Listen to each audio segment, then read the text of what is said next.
Buenas noches, Alfredo, ¿cómo estás? Vamos a probar esto a ver si funciona.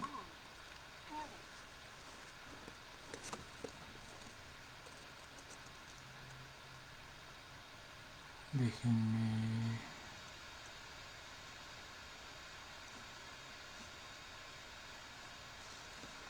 Vamos a esperar unos minutos en lo que se van conectando, en lo que se van integrando las personas interesadas en este video. Como saben, estamos en la sección de diálogos interactivos. Se supone que es la cuarta sesión, la última sesión de la 10ª temporada. Ya cerramos con este video, con esta sesión. 10 temporadas de Un criminólogo en México, de diálogos interactivos, que es un proyecto, como ustedes saben, que ya tiene tiempo, alrededor de 2 años prácticamente. Hemos tratado de hacer videos por lo menos una vez al mes. Sin embargo, debido a diferentes circunstancias, bueno, en ocasiones se me complica, pero bueno, como ustedes saben, todos los videos de diálogos interactivos, más algunos más que también están en la red, todos los pueden consultar en nuestro canal de YouTube, que es Un criminólogo en México, así como se escucha, literalmente, Un criminólogo en México. Ustedes vayan a YouTube, le ponen en buscar y allí saldrá nuestro perfil, y allí pueden consultar todos los videos, que pues prácticamente son más de 40, 50 videos de diferentes temáticas, de diferentes problemáticas. Como ustedes recuerdan, la esencia de diálogos interactivos de Un criminólogo en México era socializar, discutir un poco acerca de las publicaciones en las que he participado, ¿no? Entonces hacíamos un video a partir de una publicación, ya sea un libro, un artículo, un capítulo, pero también en el transcurso de estos 2 años, pues quisimos también tomar como los asuntos coyunturales que se están tocando públicamente, y bueno, hablar de ellos, dar nuestra perspectiva, nuestra opinión, y es precisamente el caso de que nos toca el día de hoy, que es el juicio del siglo, así denominado por diferentes agencias de Estados Unidos, diferentes medios de comunicación, diferentes especialistas, el juicio del siglo, dado que pues es la primera vez que un funcionario de tales características mexicano es enjuiciado en Estados Unidos, en una corte de Nueva York. Así que pues es el juicio del siglo, el juicio en contra de García Luna, de Genaro García Luna, que como ustedes recordarán pues fue secretario de Seguridad Pública en el sexenio de Calderón, entre muchos otros puestos, entre muchos otros eh, eh, trabajos, consignas que también tuvo y que vamos a ir platicando en este video. Entonces, ese es el punto, ¿no? Tomar como pretexto este día, del Día del Amor y la Amistad. Les hago saber que estoy muy contento de estar el día de hoy con todas y todos ustedes, que me permitan entrar en sus hogares, en sus espacios, en sus tiempos, en este día tan especial. Ojalá estén pasando con sus amistades, con sus seres queridos, con sus allegados en este día tan importante, y bueno, tomar como pretexto este día para hablar de cosas no tan amorosas, de cosas no eh, tan positivas, ¿verdad? Pero sí de algo que es muy necesario, como es el juicio a García Luna. Me parece, y lo he dicho siempre, que las y los criminólogos en nuestro país, en México, están más interesados o más ocupados en hablar de asesinos seriales que en hablar de la corrupción, que en hablar de la desaparición forzada de personas, que en hablar del feminicidio, que en hablar de este sistema criminal que tenemos desde hace ya muchas décadas, y que son precisamente los problemas que tenemos en México. Desafortunadamente, como ustedes saben, la criminología en México pues es una criminología que se silencia, es una criminología que agacha la cabeza. Recuerdo yo una foto, ¿no? En este libro de La cuestión criminal de Zaffaroni, que les recomiendo mucho, lo pueden ustedes descargar, lo pueden ustedes descargar libremente en internet, y cuando habla de la criminología del genocidio, ¿no? Esta criminología positivista que pone en una imagen, ¿no? Este experto en criminología, ¿no? Ya de avanzada edad, que trata como de ocultar los cadáveres, los cráneos debajo de su alfombra, ¿no? En su gran biblioteca, en su gran espacio de trabajo. Entonces, me parece que es muy importante que como criminólogas y como criminólogos, pues discutamos, por lo menos, pongamos sobre la mesa nuestras perspectivas, nuestras opiniones acerca de, como les decía, el juicio del siglo, sobre este personaje que pues de alguna u otra forma está vinculado a temas criminológicos, ¿sí? Entonces, de eso va a tratar precisamente el día de hoy, ¿no? Entonces, vamos arrancando en lo que se van uniendo, en lo que se van integrando las y los colegas en criminología, público en general, en otras materias. Todas y todos son bienvenidos. Entonces, solo como para repetir, estamos en la cuarta sesión de la 10ª temporada de Diálogos Interactivos. Vamos a discutir el tema del juicio a Genaro García Luna, el juicio del siglo. Entonces he pensado, y lo ponía yo en el cartel, en la invitación que les hacía hace algunas horas, he pensado que podríamos hablar en 4 partes o dividir en 4 partes, 4 apartados, por así decirlo, esta pequeña sesión, ¿no? Que estaré pensando, no sé, una hora, un poquito menos, ¿no? También como para dejar que intervengan, que ustedes pongan también sobre la mesa algunas cosas. Entonces son 4 puntos que me parecen muy importantes, ¿no? El primer punto, ¿quién es Genaro García Luna? ¿No? Y allí yo hablo como de una historia de vida, natura más cultura. Después, en un segundo momento, el paso de Genaro García Luna por la Secretaría de Seguridad Pública como secretario de Seguridad Pública Federal en el sexenio de Calderón, en el sexenio de Felipe Calderón del 2006 al 2012. Tenemos al enemigo, necesitamos al héroe, ¿no?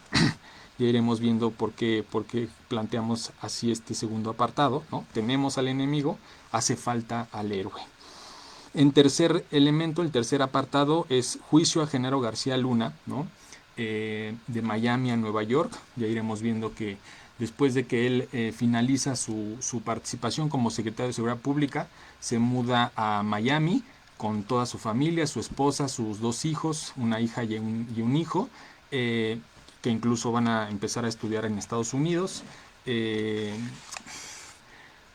Le dan una permanencia permanente, pero no es como, o sea, estaba en trámite, ¿no? De que él se pueda quedar allá. Y es en 2019 cuando a él lo extraditan, por así decirlo, internamente de Miami a Nueva York. Y entonces ahí hablamos del chivo expiatorio, ¿no? Del superpolicía al supercriminal.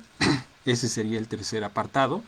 Y finalmente el 4, que son como algunos apuntes al margen criminológicamente, ¿no?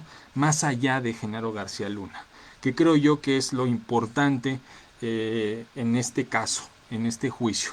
No personalizar, no individualizar, no quedarnos solamente con el personaje, con la anécdota, con de manera descriptiva, de manera incluso podríamos decir morbosa, ¿no? Como muchas veces se abordan los temas de violencia, de inseguridad en nuestro país, sino trascender eso, ¿no? Por supuesto, no dejar de lado la importancia que tiene este personaje, sus características, pero no dejar de ver que es una pieza únicamente de todo un sistema, ¿no? De toda una estructura, porque precisamente para evitar, como decía por ahí algunos analistas, para aprender del pasado, para aprender de estos errores, pues se necesitan políticas mucho más estructurales, mucho más complejas. Entonces van a ser esos 4 puntos. Antes también me quisiera yo detener en una cuestión. Gran parte de lo que voy a decir sí son algunos análisis personales en cuanto a mi experiencia como investigador, pero fundamentalmente a partir de algunos libros que yo les recomiendo consultar, algunos están disponibles sobre precisamente Genaro García Luna, ¿no? Tenemos, por ejemplo, y fíjense, es muy interesante porque los 5 se publican en 2020, ¿no? En 2020 hay como una explosión, ¿no? Después de, a Genaro se supone que desde el 2019, ¿no? En diciembre de 2019, si no mal recuerdo, es cuando lo detienen, ¿no? Cuando precisamente pues está ya, sí, en diciembre del 2019 lo arrestan, ¿no? En Dallas, Texas, y después lo extraditan a Nueva York. Y entonces prácticamente meses después, ¿no? A lo mucho un año, hay esta explosión, ¿no? De investigaciones, de publicaciones. Entonces tenemos 5 fundamentales, ¿no? Obviamente hay otros en los que marginalmente se involucra a Genaro García Luna, como las publicaciones de Anabel, Los Cómplices, etcétera. Pero como libros ya muy específicos, muy enfocados en la vida de García Luna, en el papel que jugó como analista en el CISEN, como miembro de la Policía Judicial de Federal, como miembro de la AFI, como creador de la propia AFI, como secretario de Seguridad Pública, etcétera. Tenemos, en primer lugar, fíjense, 5 vidas de Genaro García Luna, que es una obra del Colmex por Tony y Guadalupe, que son, si no mal recuerdo, investigadores relacionados con el seminario de violencia que tiene Sergio Aguayo, el doctor Sergio Aguayo, en el Colmex, en el Colegio de México. Está esa publicación que la pueden ustedes descargar, 5 vidas de Genaro García Luna, 2020. Tenemos en segundo lugar Genaro García Luna, o García Luna, El Señor de la Muerte, de Francisco Cruz, un periodista, ¿no? Editorial Planeta, también 2020, perdón. Tenemos en tercer lugar El Licenciado García Luna, Calderón y el Narco, de otro periodista que también sufrió los embates en ese sexenio, fue encarcelado, Jesús Lemus. Esta editorial, o este libro, sale con la editorial de HarperCollins en 2020 también. Los Cómplices del Presidente, de Anabel, como les decía, que también de refilón, ¿no? Marginalmente también, entre otros actores, ¿no? También habla de Genaro García Luna, ¿no? Este es editorial Grijalvo, también 2020, y uno más que también es Grijalvo, de Pinelli, ¿no? Esta periodista norteamericana, ¿no? Ramírez, Los Millonarios de la Guerra, ¿no? Penny Lane. 2020 también. Entonces tenemos fundamentalmente esas 5 obras, son obras desde diferentes perspectivas, ¿no? Periodísticas, académicas, en fin, ¿no? Que de alguna u otra forma nos van contando, nos van poniendo algunos documentos, algunas pruebas, nos van delineando, nos van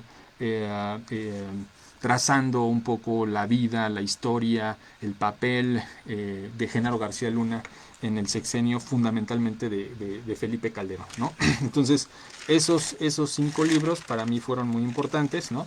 Y se los comparto con la finalidad también de que, pues al final de cuentas, también uno pueda informarse, ¿no? Pueda tener su propia interpretación, su propia opinión. Obviamente, este video, pues como ustedes saben ya de antemano, pues está en medio del juicio que se está llevando a cabo, ¿no? Desde hace prácticamente un mes, en contra de García Luna en Estados Unidos, y que pues hay diversas fuentes, ¿no? Fundamentalmente no es un juicio público, no está casi en vivo, ¿no? A través, como lo hacemos acá, de Facebook Live, pero sí hay periodistas, hay acceso a periodistas, y bueno, uno los puede seguir en Twitter, en sus redes sociales, y como seguir el caso, y todos los puntos que se van tocando, ¿no? Entonces, obviamente esa es una fuente también muy importante, el caso, el propio juicio que se está llevando a cabo.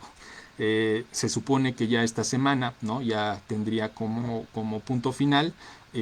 Habría que esperar todavía la decisión del jurado, ¿no?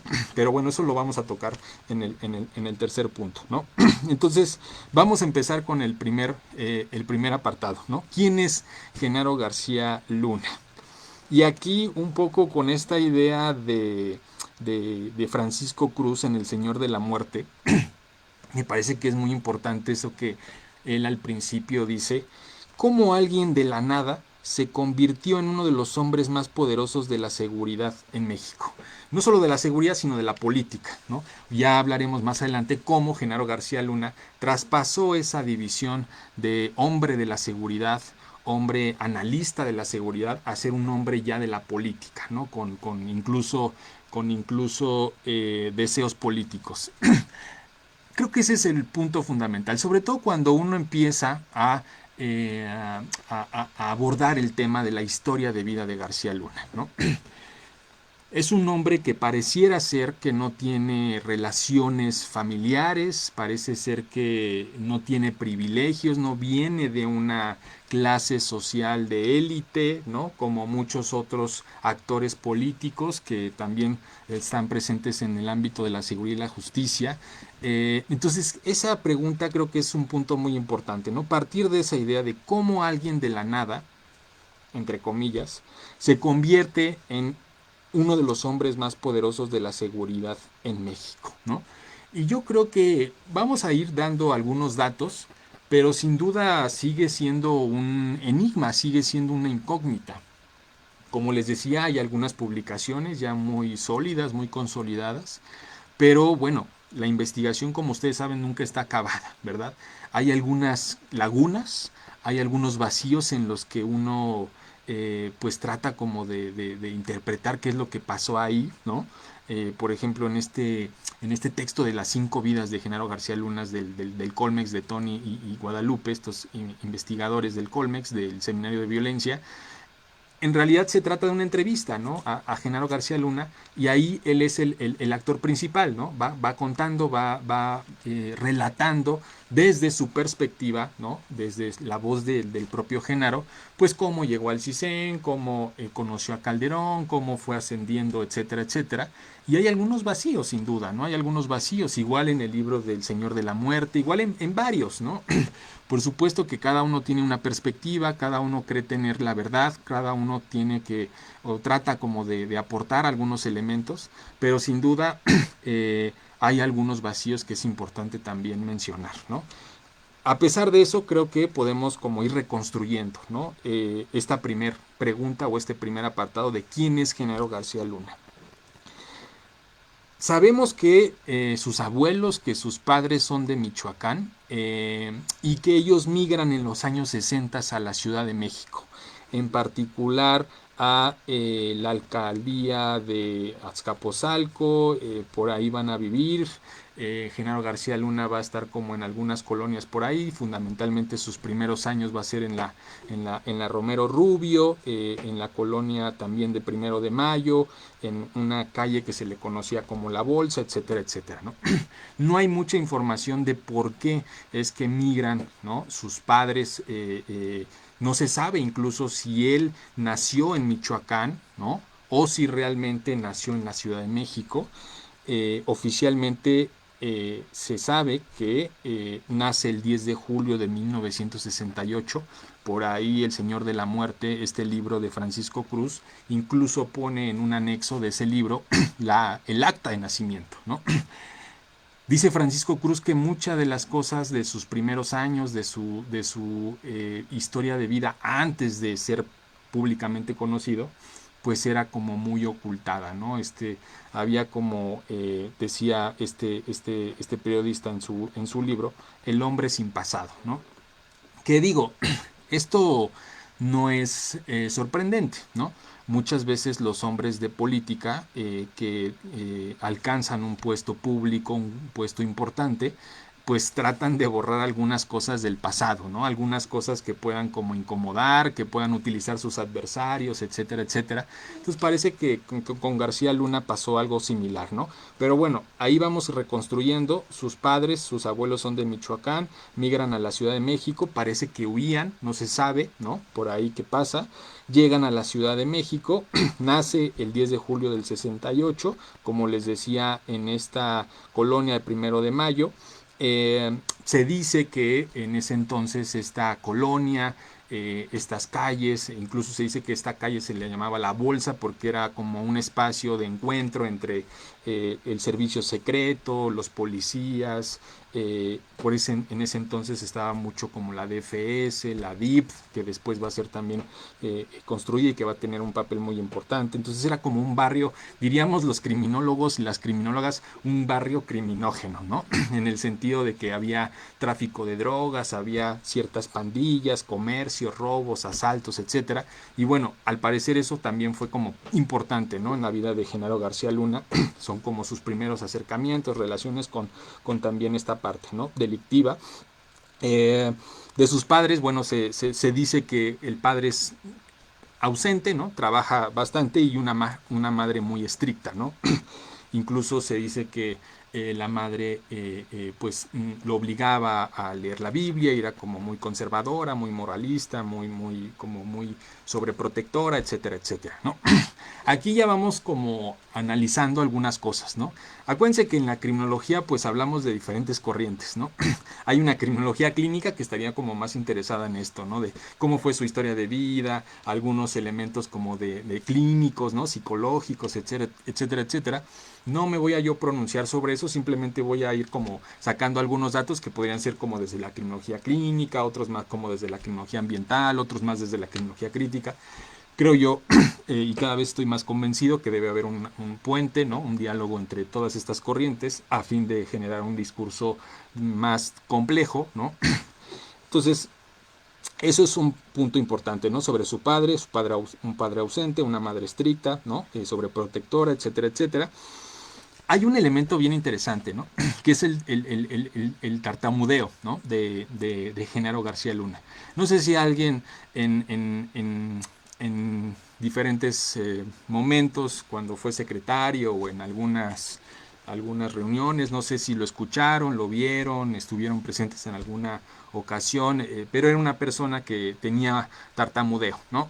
Era una persona que tartamudeaba mucho y parece que eso también influyó mucho, ¿no? Yo ahora un poco me interesaba más que los factores de por qué una persona tiene tartamudeo, ¿no? Como también la parte o la dimensión social, ¿no? Y por ahí encontré muchos artículos científicos que son muy interesantes, ¿no? Porque bueno, se habla fundamentalmente, y ya lo sabemos, de que el tartamudeo puede ser producto de una interacción incluso genética, psicológica, cerebral, neurológica, etcétera, etcétera, ¿no? Neurofisiológica, en fin, ¿no? Hereditaria. Pero es importante también como generar esta perspectiva social, ¿no? Más como interaccionista, es decir, cómo la sociedad ve al tartamudo, ¿no? Cómo construimos a los que tartamudean, ¿no? Y cómo ese ambiente social, ¿no? Ese ambiente como de tensión, ¿no? Pues también va generando una reacción en el propio tartamudo, ¿no? Y bueno, parece ser que eso un poco influía en que García Luna fuera un poco retraído, ¿no? No tuviera como tantas relaciones interpersonales, fuera introvertido, fuera un poco como muy aislado, ¿no? De los compañeros, nervioso, aunque era también muy inteligente, etcétera, etcétera, ¿no? Pero creo que ese punto como que me parece muy importante, ¿no? No perderlo de vista, ¿no? Como alguien como García Luna tenía esa doble, por un lado era muy inteligente, le gustaba mucho leer, era muy bueno con los números, con las matemáticas, etcétera, pero tal vez cuando alguien lo escuchaba tartamudear era como, oh, ¿no? Pero entonces él reaccionaba, ¿no? Con incluso un poco de imposición, de violencia. No estoy diciendo que el tartamudo por determinación sea violento, ¿no? Pero hay una posibilidad, ¿no? Interesante en cómo reacciona, repito, ante este rechazo, ante este estigma, por así decirlo, que se pudiera generar frente a esta persona, ¿no? Y bueno, ya sabemos que estamos en México, un país bastante que discrimina mucho, que genera toda esta exclusión social, ¿no? Hacia la diferencia, en fin, ¿no? Entonces, obviamente desde niño, ¿no? Tenía ese apodo, ¿no? Del tartamudo. Posteriormente se dice que ya cuando empieza como a vincularse al mundo del AMPA, etcétera, al mundo policial, algunos le llaman como la metralleta, ¿no? Precisamente por esta cuestión. Se dice que ya desde la primaria, la secundaria, ¿no? Tenía un apodo que era el Chango, ¿no? Y ahí un poco es como la interpretación, ¿no? El chango como una persona que es impulsiva, que es violenta, ¿no? Eh, También podría ser interpretado como ya después en su vida adolescente se sabe que empieza a tener relación con agentes del servicio secreto, como este denominado figura, ¿no? Que en México ha sido muy explotada y muy frecuente, que son las madrinas, ¿no? Entonces tal vez como por ahí también, ¿no? En el sentido de que, bueno, los policías eran los gorilas y el pequeño, ¿no? Como el chango, etcétera, etcétera, ¿no? Pero tenía ese apodo en la secundaria. Fundamentalmente esto lo sabemos por algunas entrevistas que se hacen algunos compañeros y compañeras en ese entonces, ¿no? Le encantaba leer, siempre iba con un libro, con una revista, con un libro, con un periódico, desde que era niño hasta sus últimos días, ¿no? Incluso vamos a ver que parecería que tiene como una especie de complejo frente a la lectura, ¿no? Al escritor, al académico, ¿no? Tiene 3 libros, ¿no? Dos de ellos por aquí los tenemos, ¿no? Uno que es ¿Por qué 1661 corporaciones de policía no bastan? Que según, ¿no? Es como el libro que lo da a conocer públicamente, ¿no? Este libro surge en el 2005, 2006, antes de que Felipe Calderón lo nombre como secretario de Seguridad Pública. El segundo es que es el nuevo modelo de seguridad para México. Si no mal recuerdo, lo presentó en el INACIPE, ¿no? Y yo juraba que me lo había firmado, pero no. No sé, seguramente había mucha gente, pero sí recuerdo que lo presentó en el INACIPE, ¿no?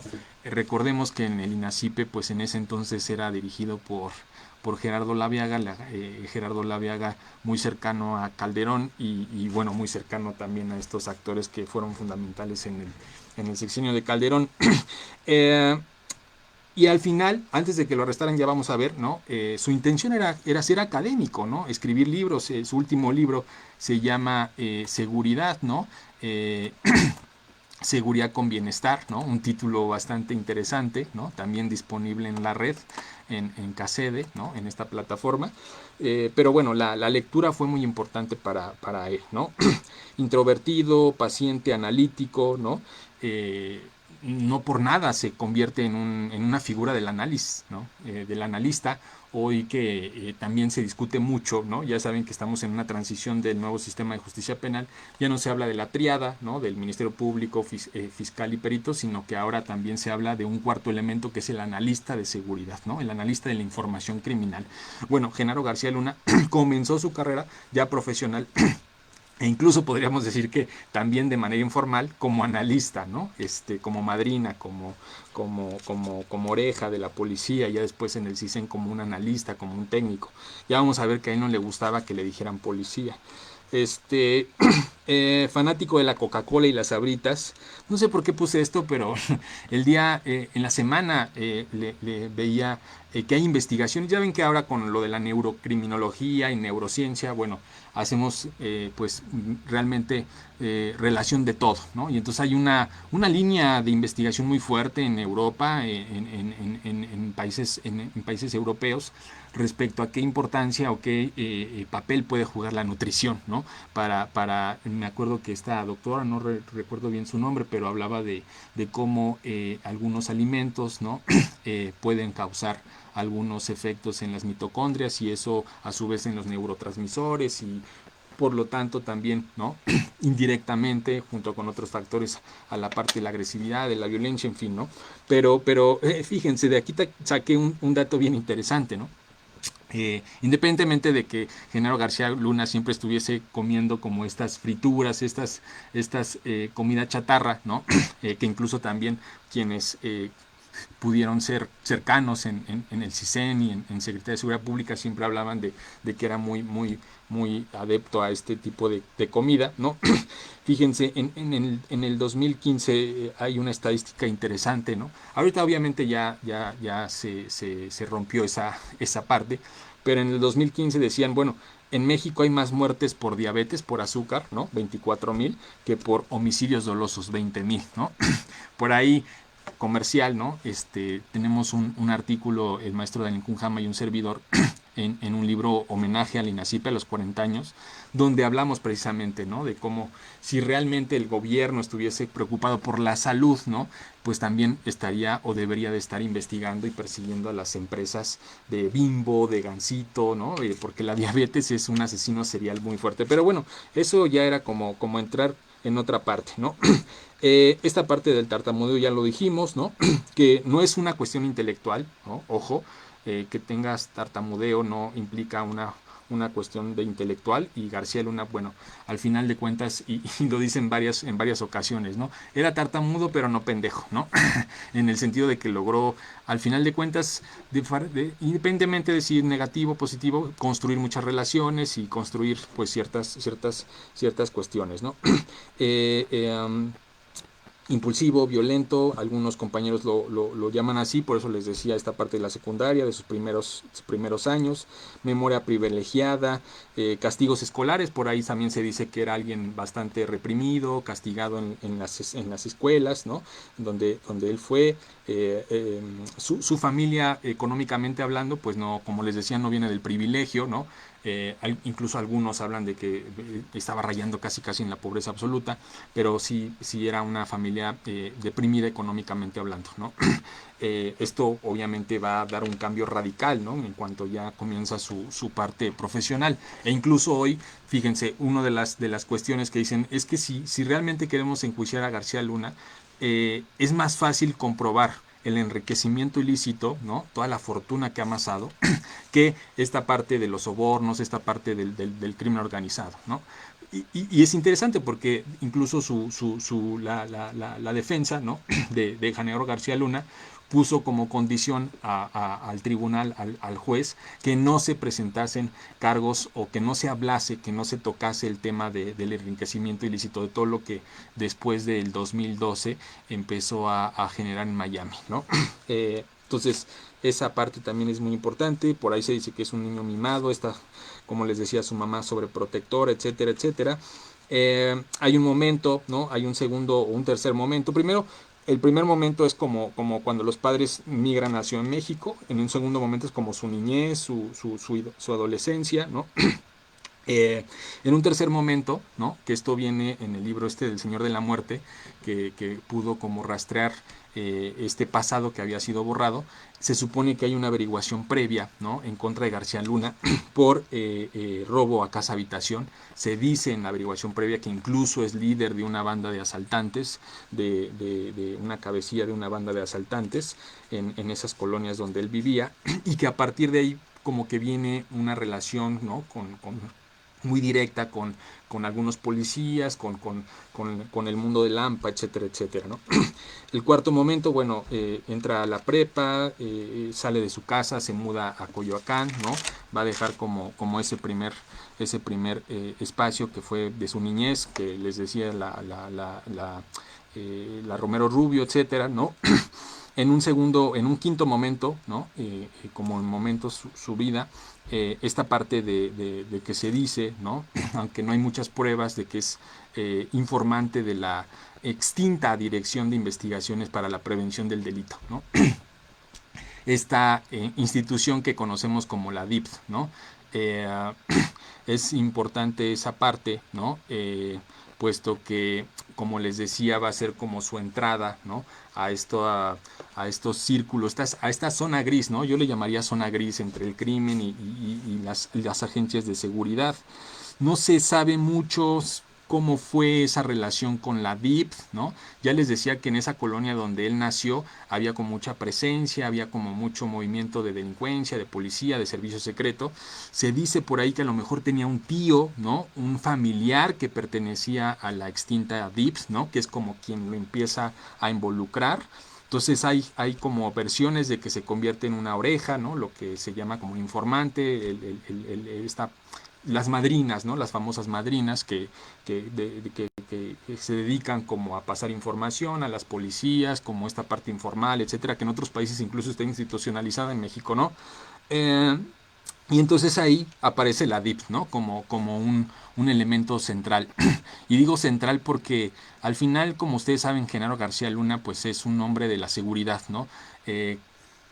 Bien o mal, al final de cuentas tuvo que ver con muchas de las instituciones que se fueron creando, ¿no? En los últimos años y que de alguna u otra forma pues están vinculadas, ¿no? A las históricas instituciones de la seguridad. Entonces no podríamos dejar de hablar, por ejemplo, de la DFS, ¿no? Que ya lo iremos viendo, tiene también su papel, ¿no? Importante en la vida de Genaro García Luna. Esta policía que crea, si no mal recuerdo, Miguel Alemán, ¿no? Como una escolta personal en los años 40 y que conforme va pasando el tiempo se convierte en una policía política, ¿no? En una policía que persigue a los opositores, a los comunistas, que va a tener un papel muy importante en la guerra sucia, en el 68, en el Halconazo, en los años 70, etcétera, etcétera, hasta los años 80, ¿no? Que va a desaparecer y a partir de ahí surge el CISEN, ¿no? Entonces ahí fíjense cómo hay una relación. De ahí también surge la DIP, ¿no? En los años 70 y son policías que van a tener precisamente estas figuras de las madrinas, ¿no? Distribuidas en varios espacios. Eh, Fíjense, el primer director, ¿no? Por ejemplo, de la DIPS, no sé si sabían, pero se llama Fernando Sagún Vaca, ¿no? No sé si sepan, pero Fernando Sagún Vaca fue o era familiar de Marta Sagún, ¿no? La esposa de Vicente Fox, ¿no? Cuando uno se adentra a estos temas, yo comentaba, ¿no? En algún momento cuando yo empecé a ingresar en estos temas de las ciencias penales y las ciencias forenses, eh, era como mucho interés por la parte de la historia del narcotráfico, ¿no? Y me acuerdo que hacía mapas y cuando uno se adentra a estos casos, ¿no? Como hay redes de vínculos, ¿no? Interesante como hacer estas redes de vínculos entre políticos, entre empresarios, entre criminales, ¿no? Y hacer una super red de vínculos así ilimitada, ¿no? Pero bueno, ahí es importante ese punto, ¿no? Sobre todo por el papel que también va a tener Genaro García Luna con Vicente Fox y después con Calderón. Un sexto momento, ¿no? Que ya es como su parte de juventud, ¿no? Él ingresa al CISEN, muy chico, ¿no? En el año del 93 estaría teniendo prácticamente como veintitantos años, ¿no? 21, 24, 25 por ahí. Nace el 68 y en el 93 hasta el 98 va a entrar al CISEN, ¿no? Él ingresa como un analista, prácticamente él dice desde abajo, ¿no? Incluso en las entrevistas esas que le hace Tony y Guadalupe, él dice, yo no era un hombre de privilegios, yo empecé desde abajo, ¿no? A diferencia de Tello Peón, que lo pone ahí como un personaje ya más político, que llega, que se impone. Él dice, no, yo inicié desde abajo, desde analista y después fue subdirector de diferentes áreas, ¿no? De control del terrorismo, de tráfico de armas, etcétera, etcétera. Pero fíjense, aquí hay una parte, ¿no? En esa entrevista donde él dice, no soy policía. Incluso cuando le dicen policía, él se enoja y dice, ya te dije que no soy policía, ¿no? No me llames policía, yo no soy policía, ¿no? Soy un analista. A contrario de como muchas veces lo vemos, ¿no? Como un hombre de seguridad, como un hombre policía, ¿no? El super policía, ¿no? El policía de Calderón, etcétera, ¿no? Bueno, él al parecer ahí tenía como un rechazo, ¿no? Sobre la representación, sobre la figura de las y los policías. Eh, el CISEN, recordemos que es donde se alista Genaro García Luna. Recordemos que el CISEN es creado por Carlos Salinas de Gortari, ¿no? Precisamente para transformar esta corrupta, deficiente, violenta, criminal corporación que era la DFS junto con la DIP. Se destruyen, ¿no? se, se eliminan y a partir de ahí surge lo que es el CISEN, ¿no? Lo que hoy se ha convertido en el Centro Nacional de Inteligencia. Un poco por ahí las versiones dicen que Salinas también de alguna forma lo crea para pues empezar también como a construir su propia historia de espionaje, ¿no? Recordemos que Salinas gana con un margen muy discutible, el fraude del 88, la figura de Manuel Bartlett, ¿no? Que ahora es también miembro del gobierno actual, ¿no? De Andrés Manuel López Obrador, etcétera, ¿no? Luego de haber concursado, ¿no? le hacen todos los exámenes de control de confianza. Fíjense, él es ingeniero mecánico, ¿no? Él ingresa primero al Politécnico, pero después, si no mal recuerdo, habla sobre el 85, ¿no? El terremoto del 85. Se tiene que mover ahora a la UAM Azcapotzalco y es ahí donde él termina, ¿no? Como ingeniero mecánico. Como les decía, él dice que no viene del privilegio, sino de la cultura del esfuerzo, ¿no? eh, los que se entrevistan, ¿no? Que han sido como sus jefes, por ejemplo, Tello Peón, Jorge Carrillo Lea en algún momento, Wilfrido Robledo, etcétera, etcétera, ¿no? Hablan de él como un buen técnico, ¿no? Un buen policía. Alguien que era muy bueno con las matemáticas, alguien que era muy bueno con la tecnología, ¿no? Pero que en algún momento asumió como esa figura política, ¿no? Como que traspasó esa parte.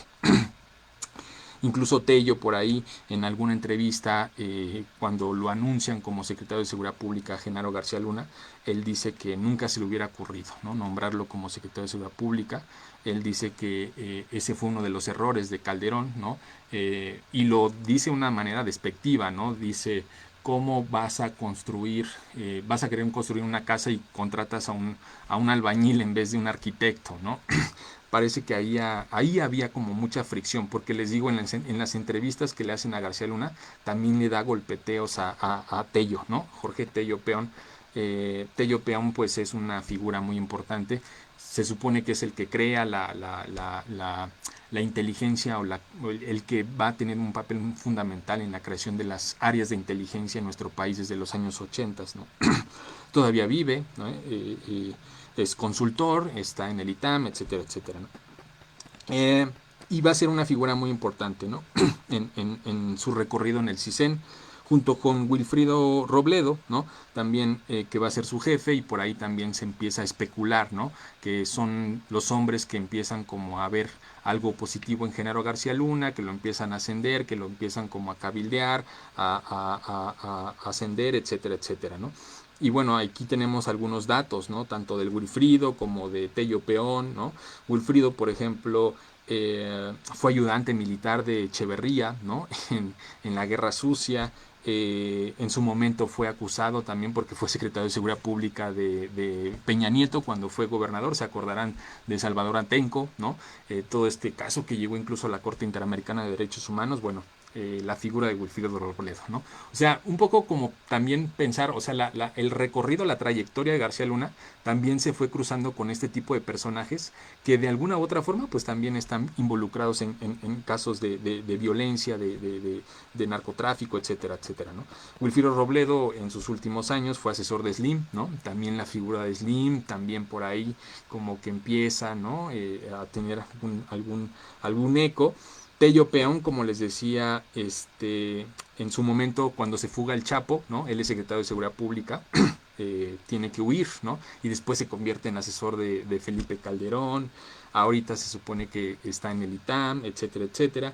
Tello Peón trabajó con Jorge Carrillo Lea, ¿no? El gobernador de Morelos, acusado de vínculos con el narco, fundamentalmente con el Señor de los Cielos, ¿no? Que se supone que es el cártel de Juárez, el Señor de los Cielos, los que ponen, ¿no? Al Chapo para que lo detengan en Guatemala en los años 90. Su hermano Orlando de Jorge Carrillo le está también acusado de vínculos, ¿no? Con el narcotráfico. Jorge Carrillo Lea fue también, ¿no? Escolta personal de Luis Echeverría. Entonces, por eso les decía, ¿no? Como las redes de vínculos están bien interesantes, ¿no? Como para interpretar muchas cosas, ¿no? En esta cuestión. Eh, Después del paso por el CISEN, ¿no? Como les decía, del 93 al 98, va a ser uno de los principales elementos, aunque fíjense, también es como muy extraño, ¿no? Yo recordaba un libro que por ahí es del CISEN de Jorge Torres, ¿no? Un periodista que hizo un libro sobre el CISEN bien interesante, y solamente menciona en una ocasión a Genaro García Luna, ¿no? En la historia del CISEN, en la consolidación y el declive del CISEN, ¿no? Entonces volvemos otra vez como a esos vacíos, a esas lagunas, ¿no? Pero bueno, pasó por el CISEN y en el 98 es pasado, ¿no? Es trasladado a la policía a la Policía Judicial Federal, ¿no? Que después va a ser la PFP y después va a ser la Policía Federal ya en el sexenio de Calderón, etcétera, etcétera, ¿no? Ahí hubo también como incertidumbre, ¿no? De cómo es que llega ahí. Pareciera, ¿no? Como la versión más fuerte es que Tello y Wilfrido, ¿no? Sus jefes inmediatos, los más importantes, los más visibles, son llevados a la PFP como a finales del sexenio de Cedillo, ¿no? Y es por eso que también, ¿no? Como van jalando a Genaro García Luna, Genaro García Luna crea en esa Policía Federal Preventiva el sistema de inteligencia, ¿no? Va a tener mucha importancia, por ejemplo, recordarán en el año 99, 2000 que la UNAM estaba ocupada. Bueno, ahí se aplicó la inteligencia, entraron los militares, policías o militares vestidos de policías y en gran medida esa estrategia fue de Genaro García Luna, ¿no? Para la desocupación de la UNAM. Desmantela la policía judicial, crea el AFI, ¿no? Que también es un sello de García Luna, ¿no? Junto con ya en la era de Vicente Fox, ¿no? Esta Agencia Federal de Investigación, que por ahí los textos, y creo que es interesante, ¿no? La ponen como a la par o más bien como una forma de también tener nuestro propio FBI, ¿no? Y también está esa parte, ¿no? Como de representación de cómo se quería, cómo García Luna, ¿no? En este egocentrismo, en esta personalidad como muy egocéntrica, ¿no? Que se ve en las entrevistas, etcétera, de yo lo sé todo, yo he ido a tal, yo he ido a tal, etcétera. Como también había como una suerte de mediática, ¿no? Cultural de ser el Hoover, ¿no? Mexicano, de ser el superpolicía, de parecerse a esto que sale en las películas, etcétera, etcétera, ¿no? Entonces crear su propio FBI en México, ¿no? Eh, Les digo, ahí hay como algunas lagunas, ¿no? Se dice que en la AFI crea la unidad de antisecuestro, que va a tener como muchos golpes importantes, Arismendi, el caso de Marilena Morera también, ¿no? Que va a ser un personaje también muy importante. Pero fíjense, por ejemplo, ¿no? Aquí en el libro este de las 5 vidas de Genaro García Luna se dice, o él dice, ¿no? Que él estaba en el CISEN y que de repente en contra de su voluntad, ¿no? Lo mandan a la Policía Judicial Federal, ¿no? Y él cuenta que esa anécdota fue de esta manera, ¿no? Que Fox dijo, a ese chavo, mándenlo a que desaparezca la Policía Judicial Federal, ¿no? Entonces ahí que es como, pues, o sea, ¿quién era Genaro García Luna? Digo, había sido un elemento importante en el CISEN y había tenido algunos logros, era muy bien visto por sus jefes, pero así como que Fox le tuviera una confianza y le dijera, aquí te voy a encargar desaparecer, ¿no? O sea, son esas lagunas o esas cosas que no están como muy bien entendidas, ¿no? Respecto al papel, ¿no? A la confianza que se le tenía a Genaro García Luna, ¿no? Pero bueno, pasa por el CISEN, se va a la PFP, como les decía, desaparece a la Policía Judicial Federal, etcétera, etcétera, ¿no? Y de ahí, ¿no? Ya nos vamos hasta el 2005, 2006, que es cuando ya salta, obviamente, ya a la vida más pública, ¿no? Más visible, que es cuando Calderón lo designa como el secretario de Seguridad Pública, ¿sí? Igual ahí como que no es muy claro, no es muy claro, ¿no?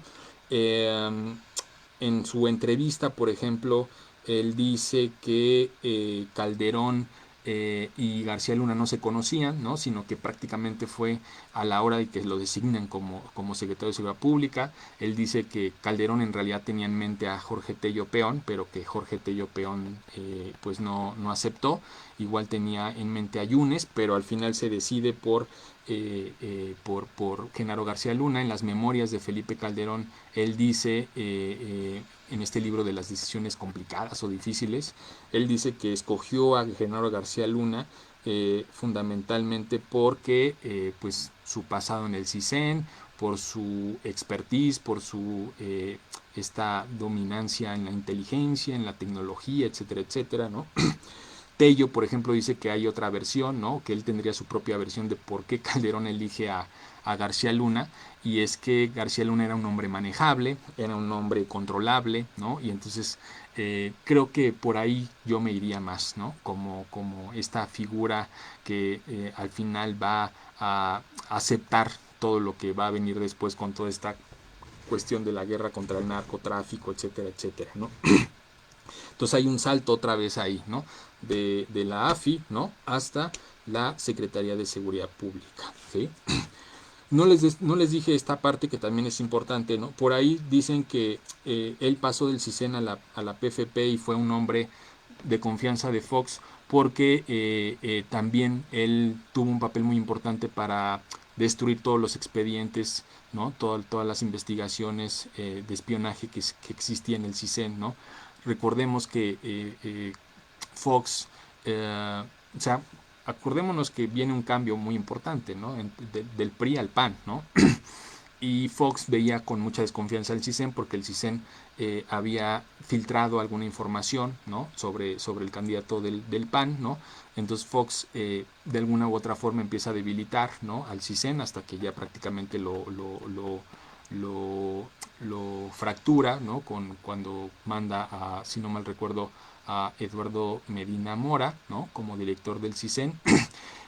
Pero se dice por ahí, ¿no? que Genaro García Luna se encargó de destruir todos estos expedientes, toda esta documentación, prueba del espionaje anterior y de Fox, y que por eso también empieza a ser como de confianza, ¿no? con Fox y después con Calderón. Crea la Policía Federal, como les decía, ¿no? que es una de las grandes este, decisiones, ¿no? Por ahí se discute mucho si es un hombre que construyó instituciones o si no, si no se construyeron instituciones, etcétera, etcétera, ¿no?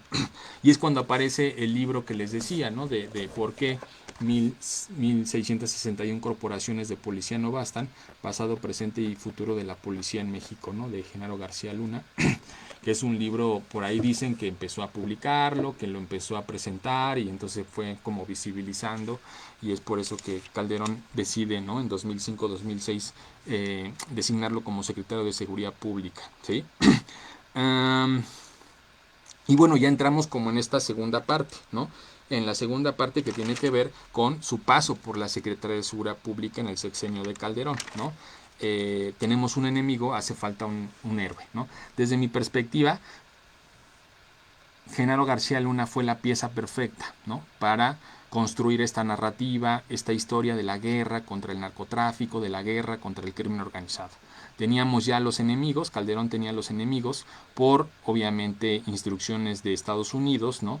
El enemigo perfecto, ¿no? La guerra contra las drogas nuevamente, la guerra contra el narcotráfico, el enemigo número uno, etcétera, etcétera. Y faltaba alguien que, pues, representara como esa ala del bien, ¿no? Y estaba ahí Genaro García Luna. Y no porque fuera bueno, ¿no? Sino porque era un hijo, ¿no? un cabrón, ¿no? Por todo su historial que ya hemos dicho se había borrado, ¿no? Y aquí quisiera pues recordar, ¿no? un poco este libro, ¿no? que yo publiqué en el 2014, ¿no? que es una evaluación precisamente de la política de seguridad de Calderón, ¿no? Orquestada a través, por supuesto, de Genaro García Luna, ¿no? Aquí yo hablo de que pues es importante entender, ¿no? cómo no fue una sola decisión unilateral de Felipe Calderón. Digo, se dice mucho de que Calderón, para legitimarse en el poder, para sostener, ¿no? o más bien para calmar la ilegitimidad o las críticas, toda esta parte con López Obrador, revira, ¿no? Porque incluso si nosotros vemos en su Plan Nacional de Desarrollo antes, ¿no? de ganar las elecciones, la seguridad no era su prioridad, era la economía, si no mal recuerdo, y cuando gana las elecciones hay un cambio de discurso, ¿no? Y entonces la seguridad se convierte en prioridad. Por ahí hay algunos libros que mencionan de las reuniones que tuvo Felipe Calderón con algunos agentes de la DEA, con alguna gente, autoridades muy importantes de Estados Unidos, que le dicen tienes que acabar con el narco y tienes que hacer la guerra contra el narcotráfico, ¿no? Y bueno, a partir de ahí surge la figura, como les decía, más visible de Genaro García Luna, etcétera, etcétera, ¿no? Pero yo no quisiera como que se viera como de forma unilateral, ¿no? Creo que hay dos cosas que yo he empezado como a visibilizar y que son importantes, como profundizar y que como que no están tan tan centradas, ¿no? El debate no está tan centrado en esos dos elementos. Por un lado está el papel de Estados Unidos, ¿no? El papel de Estados Unidos, ¿sí? En todo esto. Porque digo, es muy, muy contradictorio como Genaro García Luna por mucho tiempo, prácticamente 10 años, un poquito más, fue un hombre de la total confianza de la DEA, de muchas autoridades de Estados Unidos, y cómo de repente hay este cambio, ¿no? Es muy, muy, muy, muy raro esa parte, ¿no? Entonces creo que la responsabilidad de Estados Unidos hay que ponerla en el centro, ¿no? Y creo que por ahí va también mucho de lo que está pasando en el juicio, ¿no? Que se dice, bueno, es que no se han aportado pruebas, Genaro García Luna negó o rechazó su derecho a testificar. Creo que por ahí va, ¿no? Un poco lo decía Penny Lane, ¿no? Estados Unidos no se va a dar un tiro en el pie, ¿no? O sea, esto, para que podamos dimensionar la, lo que implica el juicio de Genaro García Luna, ¿no? Y seguramente por ahí va también que se haya reducido a 4 semanas y no a 8, es que está en cuestión la gobernabilidad de uno de los países más poderosos del mundo, ¿no? Estados Unidos, y su gran narrativa, que es la guerra contra el narcotráfico, ¿no? De la cual depende mucho, mucho, mucho su gobernabilidad y también muchos negocios y muchos mercados, etcétera, etcétera, ¿no? Eh, y el otro elemento, fíjense, es, creo yo, la guerrilla, ¿sí? La guerrilla. Por ahí saldrá publicado un texto. Participé hace algunos meses en un evento en el Poder Judicial del Estado de México sobre la desaparición forzada de personas en México. Y bueno, yo hablaba un poco del caso de Rosendo Radilla, que hice un dictamen criminológico en la fiscalía, pero nos pidieron un texto para las memorias, etcétera, y un poco planteaba yo esta idea de la circularidad de las violencias, ¿no? Creo que hay que profundizar criminológicamente hablando la vinculación entre la violencia que se vivió en la guerra sucia contra las guerrillas y la violencia contra el narcotráfico. Creo que ahí hay un clic que no hemos todavía descubierto, ¿no? Hay como algunas cosas que rondan por ahí, ¿no? Genaro García Luna en el CISEN, su primera estrategia antes de lo de la UNAM y todo esto, en la PFP fue combatir al zapatismo. De hecho, se dice que es mandado, ¿no?, a Chiapas para estas estrategias antiguerrilla, ¿no? La otra vez me entrevistaban en Colombia, todavía no sale la entrevista en Impacto Mundo, sobre los Zetas, ¿no? Eh, y bueno, los Zetas vienen del grupo de fuerzas especiales, los GAFES, y los GAFES se hicieron en un primer momento para combatir al EZLN, ¿no? Ya después los utilizaron para combatir el narcotráfico y pues viene toda ¿cómo se llama? La deserción militar, etcétera, etcétera, ¿no? Pero creo que ahí está, ahí hay un elemento bien interesante. Por eso les decía, ¿no? Por ejemplo, Jorge Carrillo, que fue escolta personal de Luis Echeverría, ¿no? Wilfrido Robledo, que fue ayudante militar de Echeverría.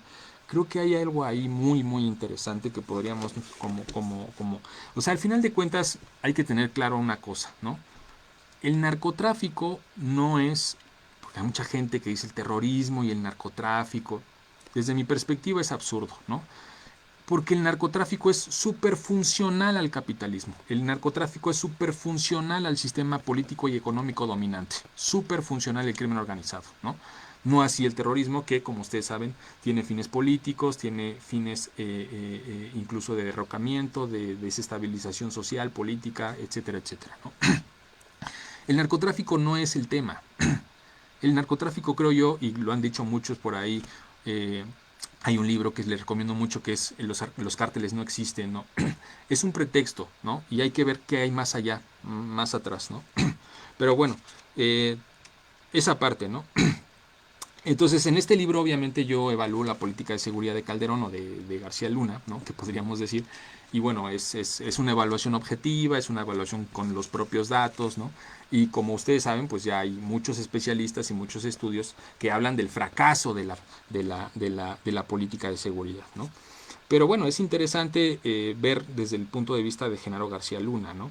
Él en esta entrevista que le hacen en el Colmex, ¿no?, en este libro de las cinco vidas de García Luna, ¿no? Habla de que la estrategia de Calderón fue necesaria, ¿no? Y cita, ¿no?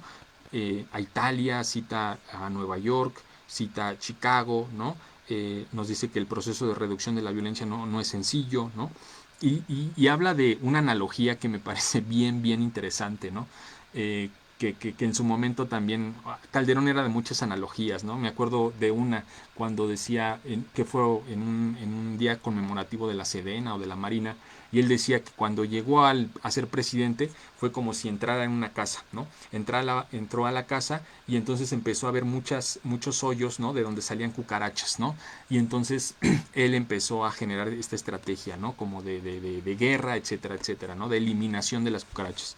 Yo en este libro hablo de esa anécdota, ¿no? Y lo comparo con el genocidio que ocurrió entre los Tutsis y los Hutus, ¿no?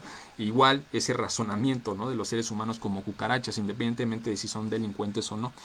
Y hay una analogía en estas entrevistas de García Luna bien interesante sobre la seguridad y la estrategia que ellos adoptaron, ¿no? Y él decía, tienes temperatura, te inyectas y te da más temperatura, puesto que el virus se está defendiendo y luego, ¡pum!, muere, ¿no? Defendiendo su estrategia de más violencia, ¿no? Esta estrategia que hoy sabemos ha sido ineficaz y será ineficaz, ¿no? Que tiene que ver con el despliegue de fuerzas federales, militares en todo el país, que tiene que ver con el descabezamiento de capos, de personajes clave, ¿no? En las organizaciones en las organizaciones criminales, que tiene que ver con la militarización, que tiene que ver con sacar a los militares, etcétera, ¿no? eh,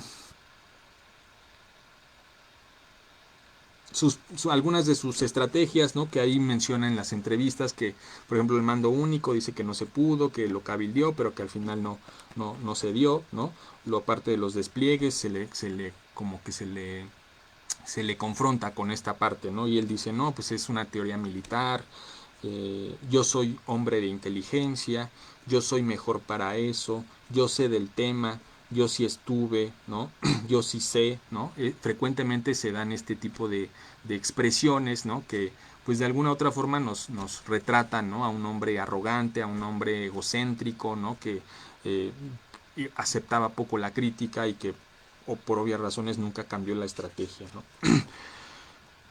Y bueno, ya para cerrar, ¿no? El paso de García Luna por la Secretaría de Seguridad Pública, como les digo, pues fue un fracaso, ¿no? En este libro yo evalúo, ¿no? Del 0 al 10, para hacerles, ¿no?, el cuento tan largo, la política de seguridad obtiene ni el 55%, si no mal recuerdo, ¿no? O sea, es una estrategia totalmente fallida, ¿no? Y aquí lo que yo un poco trato de hacer es, bueno, cómo interpretar esos datos desde la criminología crítica, ¿no? Y entonces ahí empiezo a hablar de que no es un error de estrategia, como muchas veces se piensa, ¿no? Ay, es que Genaro García Luna, pues sí quería hacer el cambio, sus libros, sus ideas, sus propuestas, pero algo salió mal, ¿no?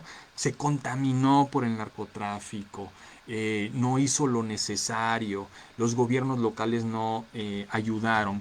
Por supuesto que hay elementos que van enriqueciendo, ¿no? Pero yo sí creo que, y como ahora muchos especialistas lo hablan y que será al final, como les digo, algunos apuntes criminológicos, hay que ir más allá del caso, hay que ir más allá de la persona. Me parece que este juicio tendría que llevarnos hacia allá, ¿no? De cómo hay una estructura, ¿no?, criminal en nuestro país. Eh, el noveno momento, ¿no?, que ya es después de que sale de la Secretaría de Seguridad Pública, ¿no? Y este es el libro que publica en el 2011, ya cuando ya va saliendo de la Secretaría de Seguridad Pública en el sexenio de Calderón, para entender el nuevo modelo de seguridad para México, que les decía se presenta en el INACIPE. Después de esa parte, bueno, termina su cargo y se muda a Miami, ¿sí? A Florida. Miami, Florida. Obtiene temporalmente esta residencia permanente, ¿no? Estaba como en transición hasta que lo detienen. Funda una consultora, ¿no?, que es Black Consulting, que digo, no es algo tampoco sorprendente, ¿no? Desafortunadamente mucha gente que se dedica a la seguridad antes y después, ¿no?, funda consultoras, es decir, se enriquece, y bueno, ahí es un poco cuando uno dice, como dice Raúl Benítez Manuat, ¿no?, que no es de mi agrado, pero bueno, ahí concuerdo con él, de que pues entonces dónde está esa integridad y ese amor por México, y más bien son intereses ahí particulares, personales, etcétera, etcétera, ¿no? Y en el 2018 publica este libro que es Seguridad con Bienestar, ¿no? Que yo lo empezaba a leer y me parece, digo, independientemente del personaje y de, es un libro que hay que consultar, ¿no? Así yo lo pongo, lo pondría, ¿no? Hay que consultar. Me parece muy interesante.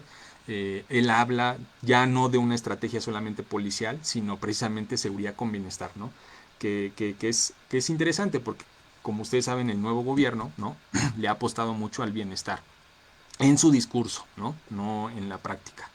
Pero entonces ahí habla de un índice, ¿no? Que se tendría que contemplar toda esta parte social, educativa, del desarrollo social, del desarrollo humano, etcétera, etcétera, ¿no?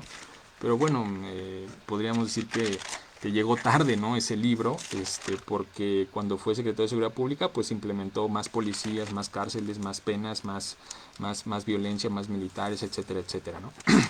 Eh, y el décimo punto, el décimo momento, ¿no? Pues es el arresto ya de este segundo, de este tercer punto, ¿no? De este tercer apartado que tiene que ver con el juicio, ¿no? Él lo arrestan en diciembre de 2019 en Dallas, Texas, y después lo mueven a Nueva York, ¿sí? Eh, el juicio como tal, en realidad la, la acusación a Genaro García Luna no es de que, desde el juicio, ¿no? Ahorita apenas se está hablando de que Genaro García Luna puede o no pertenecer o pudo haber o no tenido vínculos con la delincuencia organizada. En realidad, si nosotros miramos hacia atrás, desde el sexenio de Calderón ya había alertas, ya había advertencias, ¿no?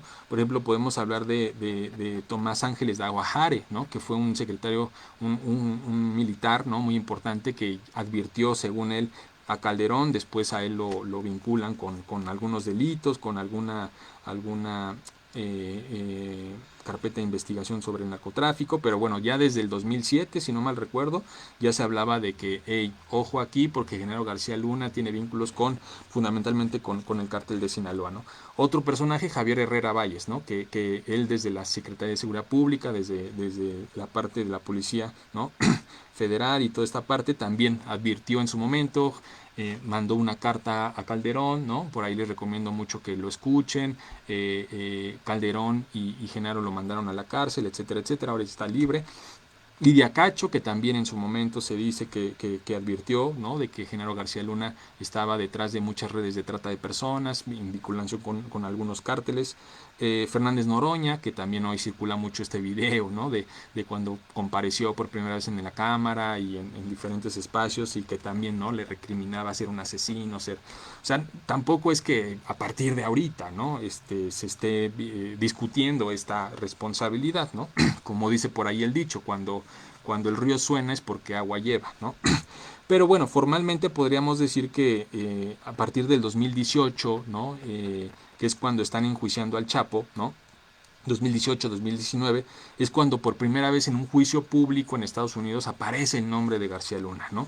Fundamentalmente por las declaraciones del Rey Zambada, ¿no? Uno de los actores principales de este juicio, porque es el que dice que directamente, ¿no? A través de uno de los abogados que después murió, ¿no? Casualmente, Paredes, se le entregó cierta cantidad de dinero, ¿no? Entonces, a partir de ahí, del juicio contra el Chapo, es que se empieza a hablar de Genaro García Luna, y bueno, inmediatamente ya viene este arresto, como les digo, que sucedió en diciembre del 2019, y no es hasta después de 3, 4 años que empieza el juicio, ¿no? Fue muy, muy tardado. Se pensó que Genaro García Luna iba a negociar, que se iba a declarar culpable para evitar el juicio, para evitar como esta parte pública, pero bueno, al final no sucedió. Al Chapo, como recordemos, pues también comprobaron esos 10 cargos por los que estaba detenido. Ahora ya cumplió una pena casi cadena perpetua, etcétera, etcétera, ¿no? ¿Cuáles son los cargos por los cuales está siendo enjuiciado, o se trata como de discutir y de generar esta conclusión, ¿no? Son 3 cargos por tráfico de cocaína, ¿no? Los cuales enfrenta García Luna. Un cargo también por delincuencia organizada, fundamentalmente por recibir dinero del cártel de Sinaloa en específico, ¿no? Se habla de 5, de 7, de 8 millones de dólares, ¿no? y también declaraciones falsas, ¿no? Cuando él migra, cuando él va a Miami, pues obviamente también ahí se supone que hay declaraciones falsas y por ahí están como esos 5 cargos, ¿no? Puede alcanzar una pena de 10 años hasta la cadena perpetua, ¿no? Que es un dato también interesante. Eso se lleva en Nueva York, pero es importante decir que el gobierno mexicano también tiene una demanda civil en Miami por recursos ilícitos, por enriquecimiento ilícito, por un desfalco de García Luna al Estado mexicano por 745.9 millones de dólares, ¿no? Que es un poco la fortuna que ha amasado últimamente García Luna después de que terminó con su cargo en 2012, ¿no? eh, Uno de los puntos, como decíamos, más importantes en el juicio que se ha discutido mucho es que no ha habido pruebas, es decir, la mayoría han sido testimonios, ¿no? De oídas, bueno, en el caso de Mayo Zambada, del rey Zambada, perdón, pues ha sido como algo directo de sí, yo recuerdo que le entregué esta cantidad de dinero, y bueno, se ha criticado mucho que no hay una foto, que no hay un video, que no hay una llamada. Por ejemplo, en el caso del Chapo, ¿no? En el caso del Chapo, hubo llamadas, ¿no? Sí hubo testigos, fundamentalmente por ahí se habla de que fueron 3 pruebas, ¿no? Las que hundieron al Chapo así, ya sin poder salvarlo, ¿no? Uno fue el testimonio de los hermanos Cifuentes, estos sicarios, estos narcotraficantes colombianos, el Chupeta, que también fue un elemento clave en Colombia, a través del cual le llegaba la droga al Chapo y después a Estados Unidos, pero fundamentalmente fueron las llamadas interceptadas por el FBI, ¿no? A partir de las cuales pues se podía escuchar la voz del propio Chapo dando órdenes, ¿no? Dando estas instrucciones a sus sicarios, a su gente cercana para ver cómo podíamos actuar frente a la policía, frente al gobierno, qué hacer con este cargamento, dónde llevarlo, etcétera, como cuestiones estratégicas, ¿no? De inteligencia criminal, etcétera, etcétera. Y ahora pues se ha criticado mucho eso. ¿Y dónde están las pruebas? ¿Dónde están los videos? ¿Dónde están alguna foto, alguna, ¿no? Que pueda como corroborar que precisamente había esta relación y estos vínculos entre Genaro García Luna y el cártel de Sinaloa en particular? Obviamente hay muchas lecturas en ese sentido. Hay gente que incluso dice que cómo le podemos creer a los criminales, ¿no? Y bueno, esto no es nuevo, por supuesto, ¿no? Y suele suceder cuando enfrente está alguien muy poderoso, ¿no? Como Genaro García Luna, o un crimen de cuello blanco, o un crimen de un funcionario público tan importante, ¿no? eh, eh, Como criminólogas y como criminólogos sabemos que es más fácil, ¿no? Fincar, comprobar con pruebas, con los delitos de bagatela, ¿no? Que los grandes crímenes de cuello blanco, ¿no? Eso tenemos mucha experiencia. Sutherland en los años 40 con su libro de delitos de cuello blanco, etcétera, etcétera, ¿no? Eh, Hay algunos que incluso dicen, ¿no? Que interpretan que no se van a dar pruebas porque se estaría involucrando a más personas, incluso agentes de las autoridades de Estados Unidos, lo cual no se quiere. Esta parte de que García Luna no haya testificado también es como muy raro, ¿no? Según dice Penny Lane, que es una reportera muy objetiva, ¿no? Esta negativa se dio porque él pidió que no se le preguntara sobre la fortuna que ha amasado en Miami. Entonces a partir de ahí el juez dijo, no, pues eso no se te va a preguntar, y él dijo, bueno, entonces no testifico, ¿no? Yo creo que esta idea de no creerles a los criminales es como muy, no sé, eh, nosotros, yo como criminólogo, siempre hay como automáticamente, ¿no? Una desvalorización del criminal, ¿no? ¿Cómo creerle a los criminales? Y por ahí muchas veces, pues, se deja impune, ¿no? Los delitos de cuello blanco, la corrupción, etcétera, etcétera, ¿no? También como por ahí en un Twitter, ¿no? Decía alguien, pues, ¿qué querían, no? O sea, tampoco es que Genaro García Luna se vinculara con personas tan no criminales, ¿no? Por supuesto que, pues, al final de cuentas son los criminales los que están ahí, ¿no? Es como un poco ahí, no sé, muy político también el asunto, ¿no? Yo creo que se ha politizado mucho, ¿no? El asunto, ¿no? O sea, se ha pensado en esta cosa es del pasado, ¿no? Y un poco el golpeteo ahí de este gobierno en particular frente al gobierno de Felipe Calderón, frente a la derecha, etcétera, etcétera, ¿no? Hoy escuchaba un discurso de Fernández Noroña, ¿no? Que me parecía pues también un poco contradictorio porque él decía, sí, ustedes y Felipe Calderón, que ahorita está en un país que no tiene tratados, ¿no? de extradición y que está huyendo y que Genaro García Luna es un criminal, etcétera, etcétera, ¿no? Pero decía un dato que me parece muy importante, ¿no? Y del cual pues obviamente se vuelve contradictorio su dicho, ¿no? Porque él decía que en cada sexenio, que en cada administración, la DEA, ¿no? El FBI, Estados Unidos en términos generales, pues tiene a su cártel, ¿no? Tiene a su cártel. Entonces, no habría por qué decir que en este nuevo gobierno no hay ese cártel, ¿no? O no hay esa presión de Estados Unidos. Yo creo que es muy, no sé, se me hace muy difícil pensar que ya porque está en un gobierno, ¿no? de ideología política distinta, ya estas relaciones asimétricas se han acabado. Pero bueno, yo creo que ese es un punto muy importante, ¿no? De apuntes criminológicos, ¿no? Que con esto terminaríamos, ¿no? Yo creo que un punto muy importante es, como les decía, que se trascienda más allá del caso, ¿no? Más allá de la persona, más allá de Genaro García Luna. Me parece que hay que discutir esto como una cuestión estructural, ¿no? Pudo haber sido otra persona, no necesariamente García Luna, ¿no? Me parece que como lo ponía yo, ¿no? En alguna publicación, ¿no? Que el juicio, ¿no? contra Genaro García Luna en realidad tendría que hacernos repensar la estrategia que todavía se sigue hoy, ¿no? que no es distinta a los gobiernos anteriores respecto a la militarización, respecto al descabezamiento, ¿no? y no a la desarticulación, a la desarticular a las organizaciones criminales, de precisamente ir en contra de los factores, ¿no? económicos, sociales, etcétera, etcétera, ¿no? Yo creo que es muy importante que eh, el juicio, ¿no? a García Luna debe marcar más allá de este juicio de miren, ¿no? cómo eran los de antes, cómo teníamos razón, nosotros somos limpios, ¿no? un antes y un después en la política, y no solo antidrogas, sino en la política criminal en términos generales, en tanto se hace público el siempre ineludible o la siempre ineludible relación entre el crimen y el Estado como estructuras simbióticas, ¿no? Creo que eso es lo que tendríamos que estar discutiendo, es decir, ¿es posible pensar el combate al crimen desde la perspectiva de las agencias de seguridad sin involucrarse con el propio crimen? Sobre todo que hablamos de la delincuencia organizada, ¿no?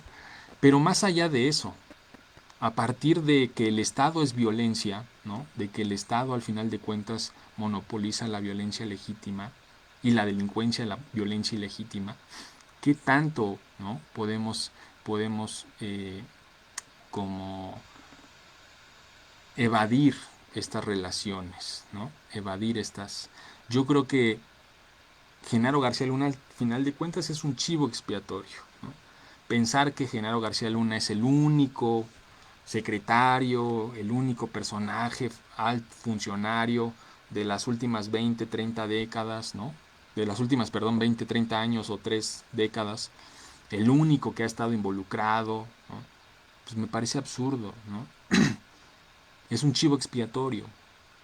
Esto que decía René Girard, ¿no? A partir del sacrificio, ¿no? El sacrificio que genera la transformación de las sociedades, ¿sí? Así como hay un sacrificio del delincuente pobre respecto a los delincuentes de cuello blanco, también hay un sacrificio dentro de la delincuencia política, ¿no? Más que fenómenos que hacen justicia, ¿no? Pues es que esto ya no da para más. Necesitamos eh, generar escapes, ¿no? a la estructura del Estado. Y es cuando se ponen estos chivos expiatorios, cuando se hacen estos sacrificios de algunos actores, ¿no? esta idea de que García Luna no testificara, a mí la verdad es que me movió mucho como para interpretar qué podía haber dicho Genaro García Luna, a quién pudo haber nombrado, quién pudo haber metido en sus dichos si es que hubiese testificado, ¿no? Y entonces, como les decía, ¿no?, la magnitud de poner en cuestión la gobernabilidad no solamente de México, sino de Estados Unidos, ¿no?, en su combate en contra de las drogas. Entonces me parece que un punto muy importante criminológicamente hablando es trascender, trascender al caso. Acuérdense que, digo, en criminología siempre hay esta tendencia, ¿no?, de individualizar, de generar estos estudios como clínicos, de, pues ya, García Luna en la cárcel y ya entonces se acaba el problema de la corrupción y de la vinculación entre el Estado y la violencia criminal, ¿no? Me parece que es un caso, digo, lo más por lo más por más que sea tremendamente incómodo y negativo para la historia reciente mexicana, ojalá sea un caso que realmente nos ayude a visibilizar qué tanta descomposición hay social, económica, política y culturalmente, ¿no?, a partir de esta funesta y fracasada guerra contra las drogas, ¿no?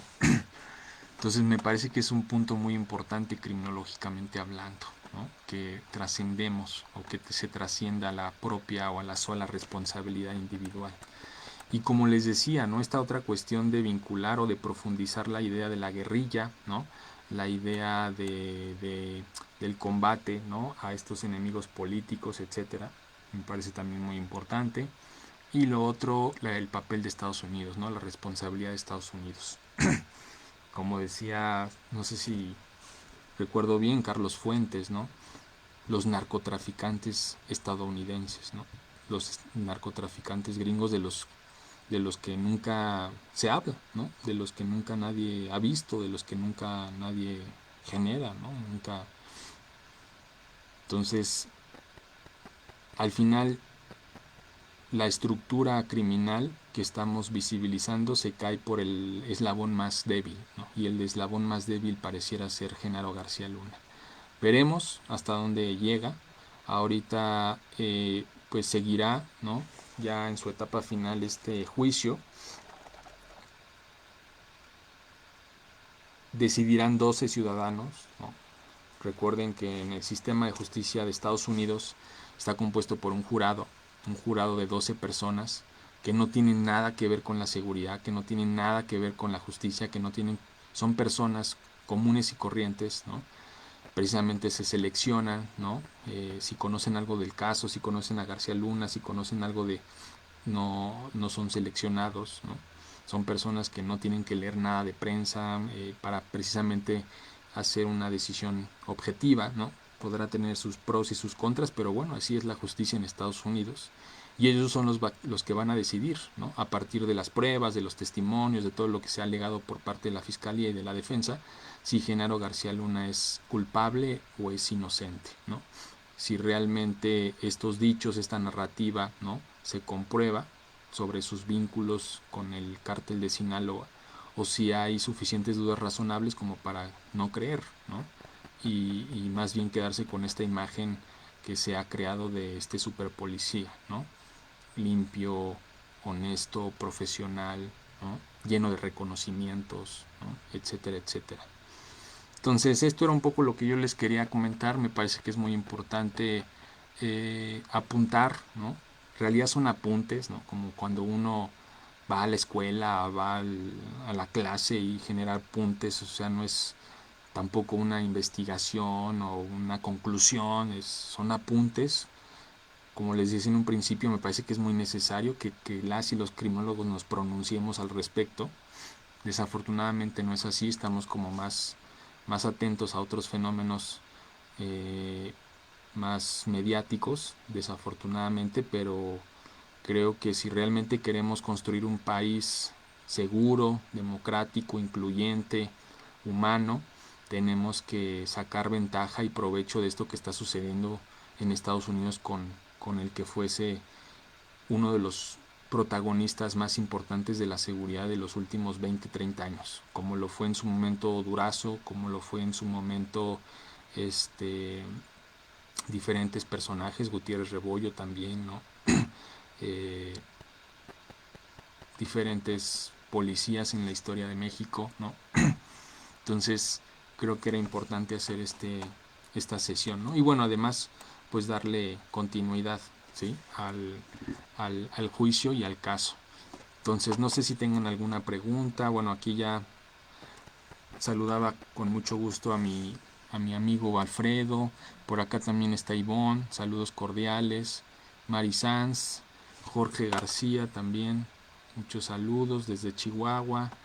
El Mister dice, ¿podrías comentarme acerca de la biotipología de Kretschmer? Bueno, la biotipología es un poco vieja, no sé qué. Por eso les decía, creo que necesitamos discutir cosas serias, cosas importantes, ¿no? No sé. Estoy hablando del juicio de García Luna, no sé qué relación pueda tener con si estaba gordo, si estaba flaco, si estaba chaparro o estaba alto, ¿no? Que eso es lo que propone la biotipología, ¿no? Que a partir de los cuerpos y de las formas de los cuerpos es que vas a tener una actitud criminal, es decir, cosas absurdas que hoy ya tendríamos que dejar de lado para discutir cosas importantes. No sé si tengan alguna pregunta, alguna duda, alguna cuestión que quisieran como profundizar en este caso sobre el juicio del siglo, el juicio contra García Luna. Ahí ustedes pueden comentar, pueden hacer sus observaciones relacionadas con el caso, ¿no? Con lo que acabamos de decir.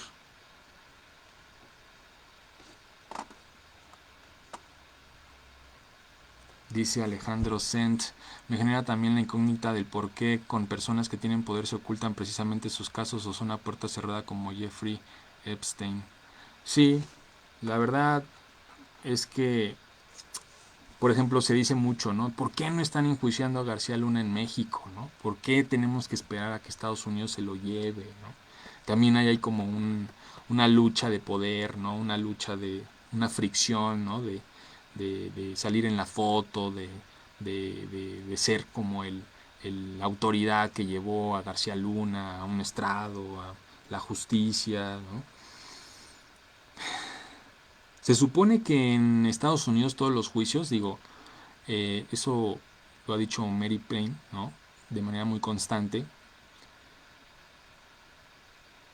No es público como tal, ¿no? No es de que tampoco se transmita en Facebook Live y así, ¿no? Hay acceso a ciertos personajes, como les decía, periodistas de Estados Unidos, periodistas nacionales, mexicanos también están por allá, ¿no? Como corresponsales. Pero también se supone que es público todas las documentos que presenta la fiscalía, la defensa ante el juez, ¿no? Que uno puede acceder a esas plataformas, que puede conocerlas, etcétera, etcétera, ¿no? Pero sí, sin duda es un juicio. Y esto me parecería también importante, ¿no? Ya no lo comenté, pero qué bueno que se hace alusión a eso.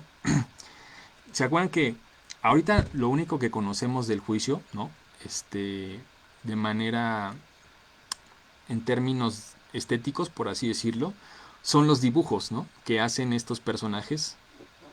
¿Se acuerdan que, por ejemplo, en el cartel que yo les puse, no es una foto de García Luna, no es algo que, sino es un dibujo, ¿no? Es al final una representación, ¿no? De lo que está sucediendo. Cuando yo doy delincuencia organizada, he dado cursos sobre delincuencia organizada, siempre parto de esa perspectiva, que es un fenómeno, la delincuencia organizada, el narcotráfico es un fenómeno muy misterioso, muy misterioso, ¿no? Con muchas preguntas más que respuestas, ¿sí? Por ahí siempre leemos en un primer momento cuando doy este curso de crimen organizado una lectura que se llama El crimen perfecto, ¿no? Y que habla de cómo hoy en día la realidad se convierte en ficción y la ficción se convierte en realidad. No sé, por ejemplo, si alguien ha visto la película del Padrino, ¿no? No sé si sabían que la película del Padrino, ¿no? Que se popularizó, que se difundió al máximo y que hay quién sabe cuántas versiones hay del Padrino, ¿no? Esta película según sobre la mafia italiana, etcétera, etcétera, se basó en un libro del mismo título, ¿no? Y que quien lo escribió nunca conoció a un mafioso, ¿no? que en realidad fueron más elucubraciones, más es más una novela, ¿no? Pero increíblemente, ¿no? Lo que hoy sabemos es que ese libro y esas películas generaron tanto impacto que después los mafiosos, ¿no? Se querían comportar y querían ser, ¿no? Como los actores en el Padrino. Hay muchas cosas que desconocemos del narcotráfico y del crimen organizado, ¿no? La mayor cantidad de cosas que sabemos son precisamente por periodistas, ¿no? Por gente muy valiente, gente muy comprometida, ¿no? Tenemos muchas y muchos periodistas que han perdido la vida en México precisamente con ese objetivo, ¿no? De trazar, de ir como contando qué es lo que sucede en esas organizaciones. Pero también hay mucho de imaginación, ¿no? Mucho de fantasía, ¿sí? Y creo que esta representación de los juicios, ¿no? A través de dibujos y lo que decíamos, ¿no? De que, pues, al final de cuentas son muchos testimonios, dónde están los videos, dónde está la evidencia. Digo, yo no estoy diciendo que García Luna sea inocente y para nada, ¿no? Pero me parece que ese elemento, ¿no? Como de no podría dejarse de lado, ¿no? Con todo esto que rodea el crimen organizado, ¿no? Con toda esta cultura mediática, con todas estas narrativas que produce el propio Estado, los propios medios de comunicación, los periodistas en muchas ocasiones, ¿no? Entonces, ahorita por ejemplo que yo les relataba un poco la red de vínculos, ¿no?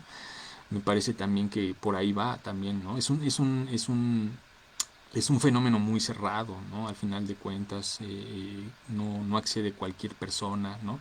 Obviamente estamos hablando de ya los círculos más cercanos al poder, ¿no? Acordémonos que hay niveles, ¿no? Desde los, desde los sicarios, los puntos, todos estos chavitos que van como ingresando a la pirámide, ¿no? Pero ya más cercanos a la toma de decisiones, son espacios y son fenómenos bien complicados, ¿no? Muy misteriosos. Entonces es algo que no debemos dejar, ¿no? de perder de vista, ¿sí? Digo, no estoy diciendo que el crimen organizado no exista, ¿no? Pregúntenles a la gente del norte y los videos que son muy evidentes, ¿no? Pero sí hay como una también hiperrealización, ¿no? También una hiper representación también de este tipo de cuestiones, ¿no? Las telenovelas, etcétera, ¿no? Muy romantizando también la vida de los narcotraficantes, ¿no? Dice, sí, las caricaturas, sí, por supuesto, ¿no? Dice Alfredo, ¿por qué nada más García Luna? Es decir, debe de haber más operadores, quiero suponer, pero este es como la medusa, tiene muchas cabezas, se corta una y quedan muchas más, muchas gracias. Sí, bueno, de hecho se supone que eh, hay otros nombres que están saliendo en el juicio, por ejemplo, eh, Palomino, ¿no? Que es otro hombre muy de confianza de García Luna, ¿no? Eh, Facundo Rosas, Pequeño García, que se supone que fueron los cuadros que fueron de alguna forma acompañando, ¿no? La trayectoria laboral de García Luna, primero en el CISEN y después ya en la AFI, etcétera, etcétera, y después ya en la Secretaría de Seguridad Pública y con el sexenio de Peña Nieto también, muchos de ellos, ¿no? Harfush también por ahí se menciona, aunque no tan fuerte, ¿no? Pero también se dice que fue un hombre muy cercano a García Luna. Se supone que estos hombres están ahí, ¿no? Están saliendo, si no mal recuerdo, Palomino está en prisión, Pequeño García está prófugo, Facundo Rosas fue liberado hace poco, hay muchos nombres que están saliendo. Bueno, también incluso salió el nombre de de Gabriel Regino, ¿no? Gabriel Regino, que no sé si ustedes lo conocen, pero es un criminólogo, ¿no? Abogado, pero también tiene estudios en criminología y también está saliendo. Incluso también trataron como de embarrar a López Obrador, que el rey Zambada dio algunos sobornos a Gabriel Regino, que en ese entonces era representante jurídico, algo así del ex regente del Distrito Federal, de Andrés Manuel López Obrador, a través de Marcelo Ebrard, etcétera, etcétera, ¿no? Yo creo que por eso el juicio se paró antes y por eso dijeron hasta aquí, por eso no hay, porque este fenómeno, digo, hoy sabemos que la criminalidad, esa es una de las enseñanzas de la criminología, ¿no? La criminología positivista, ¿no? Recordemos, siempre estuvo muy ufanada y lo sigue haciendo, ¿no? En decir que los criminales son una pequeña fracción de la sociedad, ¿no? Hoy sabemos, digo, no estoy diciendo que todas y todos seamos criminales y matemos, pero de alguna u otra forma la sociedad se beneficia, directa o indirectamente, ¿no? El crimen atraviesa las sociedades, ¿no? El mercado, el comercio, la política, los negocios, las empresas, etcétera, etcétera, ¿no? Entonces, me parece que el juicio, pues sí, hubo la oportunidad como de destapar, como por ahí se decían, ¿no? De destapar esta cloaca, de destapar como la caja de Pandora, ¿no? Pero yo creo que hubo mucho cuidado por parte de García Luna, por parte de la defensa, de la fiscalía, como de cuidadosamente, ¿no? No destapar, ¿no? Evidenciar más allá de los que ya conocemos, ¿no? De que no saliera por ahí Felipe Calderón, que no saliera por ahí Obama, que no saliera por ahí la gente de la DEA, del FBI, como muy cuidadosos, ¿no? En ese sentido. Pero repito, yo creo que la interpretación o el apunte criminológico tendría que ir por el contrario, ¿no? De como tú bien dices, ¿no? No solamente García Luna, sino que esto es una medusa, ¿no? Muchas cabezas, y que hay que ver, ¿no? De qué forma se interaccionan, de qué forma interactúan, ¿no? Para precisamente generar una estrategia más allá, ¿no? O sea, romper con esta idea de que el vínculo entre el narcotráfico y el Estado nació con Calderón, ¿no? O con Vicente Fox. O romper también con esta idea de que ya porque llegó López Obrador ya el vínculo entre el narcotráfico y el Estado ya se acabó, ¿no? Por arte de magia. No, el vínculo, repito, el vínculo entre el Estado y el crimen, ¿no? Lo pondría yo como más general, ¿no? Entre el Estado y el crimen es algo que incluso podríamos discutir si es algo simbiótico, es decir, no son dos entes, sino más bien es un mismo proceso, es una misma cuestión, ¿no? Pero ahí ya tendríamos que discutir desde la filosofía política, desde la economía política, ¿no? Que también es interesante, ¿no? No dejar de esa, porque si no, pues nos vamos a asombrar con cualquier discurso, ¿no? Como los de Noroña o los de Guillermo Valdés o los de, ¿no? Entonces hay que trascender políticamente, ¿no? La política no es saludable en este tipo de discusiones, ¿no? Porque pues la política siempre trata de dividir, siempre trata de nosotros somos los buenos, ellos son los malos, ¿no? Y al final no se reflexiona desde una perspectiva más estructural, ¿no?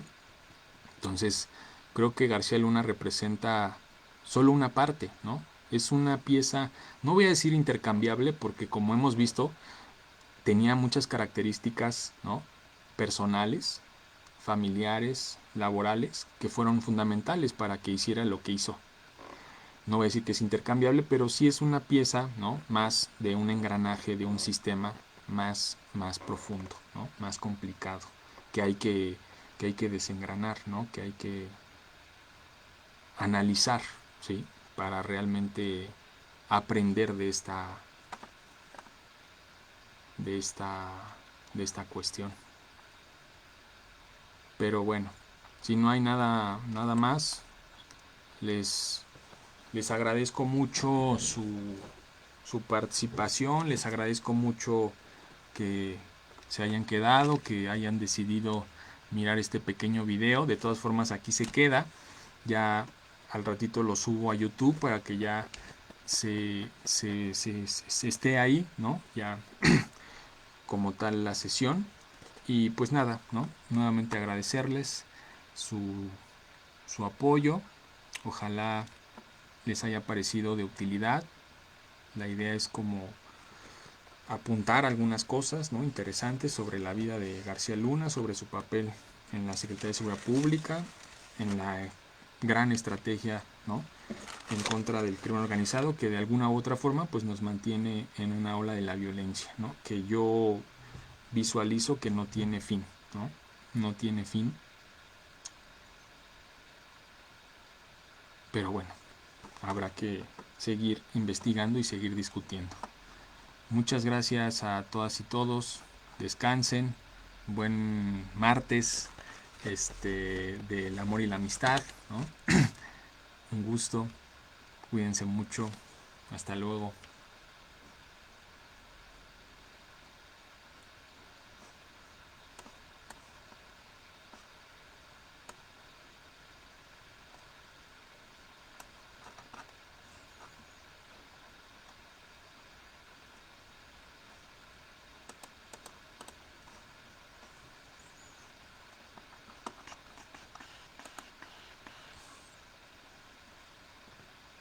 Ay, a ver dónde.